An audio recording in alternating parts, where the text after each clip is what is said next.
track. সন্ধ্যায় মাঠে নামছে বাংলাদেশ ভারত। ক্রিকেটের সংক্ষিপ্ত সংস্করণ টি-20-র এই ম্যাচ নিয়ে ভারতের মধ্যপ্রদেশের শহর গোয়ালিয়রে উত্তাপ ছড়াচ্ছে। কয়েক ঘন্টায় শেষ হয়েছে 30,000 টিকিট। রোববার সন্ধ্যা 7:30টায় 3 ম্যাচ সিরিজের প্রথম টি-20-তে মুখোমুখি হবে বাংলাদেশ ভারত। এই ম্যাচ দিয়ে আন্তর্জাতিক ক্রিকেটে পা রাখতে যাচ্ছে শ্রীমন্ত মাধবরাও সিন্ধিয়া ক্রিকেট স্টেডিয়াম।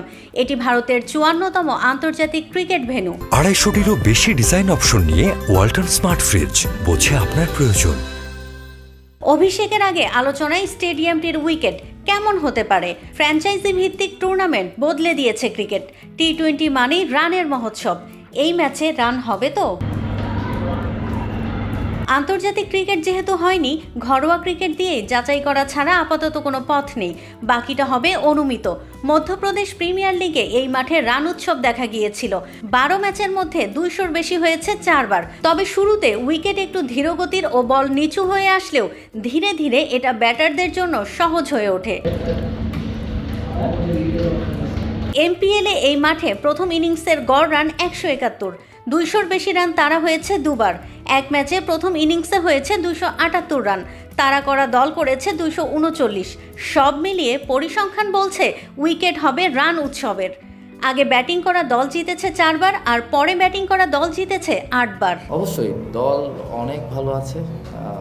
একটু আমার কাছে যেটা মনে হয়েছে যে আমরা যদি আমাদের যে পটেনশিয়াল। তবে বাংলাদেশ ও ভারত উইকেট নিয়ে দুই ধরনের মন্তব্য করেছে।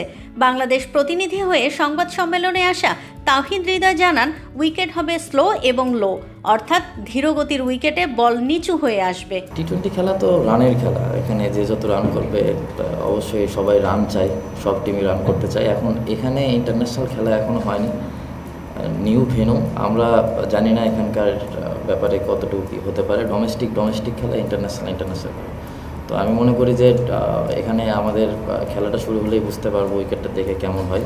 প্র্যাকটিসের উইকেট দেখে যতটুকু বুঝেছি এখানে উইকেটটা স্লো আছে, লো আছে। এরকম উইকেটে হাই স্কোরিং রান খুব কমই হয়। আইপিএল খেলাও এখানে হয়নি, তো দেখা যাক যে কি হতে পারে, প্রথম দিন বুঝতে পারবো। এদিকে ভারতের অধিনায়ক সূর্যা কুমার যাদব জানিয়েছেন, উইকেট ব্যাটারদের জন্য সহায়ক হবে। অনুশীলনের উইকেট দিয়ে মূল উইকেট মন্থর হবে এমন ধারণা করার কারণ নেই।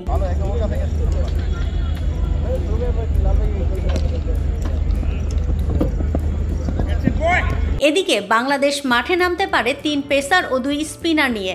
পেসার হিসেবে তানজিম হাসান সাকিব, তাসকিন আহমেদ ও মোস্তাফিজুর রহমানের সম্ভাবনা বেশি। আর স্পিনে মেহেদী হাসান মিরাজের সঙ্গী হতে পারেন রিশাদ হোসেন। আর ব্যাটিংয়ে ওপেনিংয়ে লিটন দাসের সঙ্গী হতে পারেন তানজিদ হাসান তামিম। 3-এ অধিনায়ক শান্ত, প্রিয় পজিশন 4-এ হৃদয়, 5-এ মাহমুদুল্লাহ রিয়াদ, আর 6-এ জাকের আলী অনিকের সম্ভাবনা বেশি। মিরাজের কাছে চাওয়া অলরাউন্ডিং পারফরমেন্স, তাকে 7-এ কিংবা আরও উপরে দেখা যেতে পারে।